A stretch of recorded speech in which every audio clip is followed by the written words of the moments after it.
தெரிவித்துக் கொள்கிறேன். என் விடியலில் அவர் சத்தத்திற்கு உங்களை அன்போடு கூட வரவேற்கிறேன்.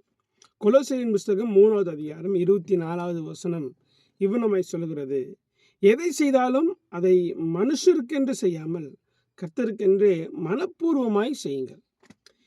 ரொம்ப முக்கியமான ஒரு வசனம் இது. நம்ம எது செஞ்சாலும் மனுஷர்களுக்குன்னு செய்யக்கூடாது, அது கர்த்தருக்காக செய்யணும். அது செய்கிறதையும் மனப்பூர்வமாக செய்யணும். உதாரணத்துக்கு ஒரு காரியம் சொல்கிறேனே, நம்ம ஒரு ஏழைகளுக்கு நம்ம சின்ன ஒரு தொகை நம்ம அதை கொடுக்குறோம். அதை கொடுக்கறது கூட நம்ம தெய்வத்துக்கு கொடுக்குறோம் என்கிற ஒரு உணர்வுள்ளவர்களாய் நம்ம அதை செய்யணும். சமீபத்தில் நான் ஃபேஸ்புக்கில் ஒரு சின்ன ஒரு வீடியோ கிளிப்பிங் ஒன்று பார்த்தேன். அதில் அந்த காரியம் என் இருதயத்தை ரொம்ப உடைத்து விட்டது. ஒரு நபர் ஒருவர், ஏறத்தாழ அவருக்கு ஒரு 50 வயதுலேருந்து 60, 65 வயசு வரைக்கும் இருக்கும். அவர் ஏழைகளுக்கு உதவி செய்து கொண்டிருந்தார். எப்படி செஞ்சுட்டு இருந்தார்னா, ஒரு ரோட்டில் அமர்ந்திருந்த ஒரு ரொம்பவும் அவல நிலைமையில் இருந்தார். அந்த தலைமுடியெல்லாம் ரொம்ப கசகசன்னு குளிக்காமல் கிழிந்த உடைகளோடு ஒருத்தர் நின்று கொண்டிருந்தார்.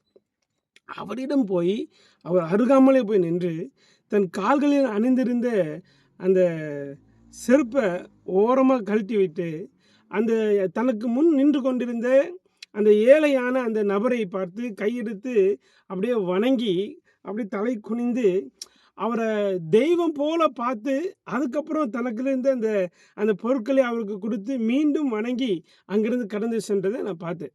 அந்த செயலை நான் பார்த்தபோது, அதை அவர் வீடியோ எடுத்து போடுறதுக்கு வேண்டி பண்ணாரா, இல்லை வெளியே வேற யாராவது எடுத்து அதை போட்டாங்களாங்கிறது எனக்கு தெரியல.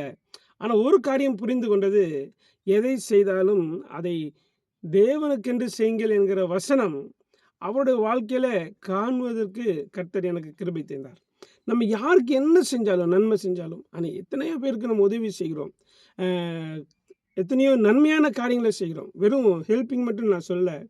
சர்ச்சில் நம்ம கூட்டினா கூட அது யாருக்காக கூட்டுறோம்னா, பாஸ்டருக்காக கூட்டல, கர்த்தருக்காக நம்ம கூட்டுறோம். ஆலயத்தில் ஒரு சின்ன வேலை செய்கிறீங்கன்னு அது கடமைக்காக இல்லை, அது தேவனுக்காக செய்கிறோம். அப்போ செய்தாலும் கொடுத்தாலும் என்னவா இருந்தாலும் அது கர்த்தருக்கென்று என்கிற அந்த எண்ணம் ஒரு தேவ பிள்ளைக்கும் தேவன் அறிந்தவர்களுக்கும் நிச்சயம் இருக்க வேண்டியது அவசியம். அதனால் இன்றைய ஒரு தீர்மானம் செய்து கொள்வோம், எதை செய்தாலும் அதை கர்த்தருக்கென்று செய்ய பழகிக்கொள்வோம். கர்த்தர் உங்களையும் என்னையும் ஆசீர்வதிப்பார். God bless you.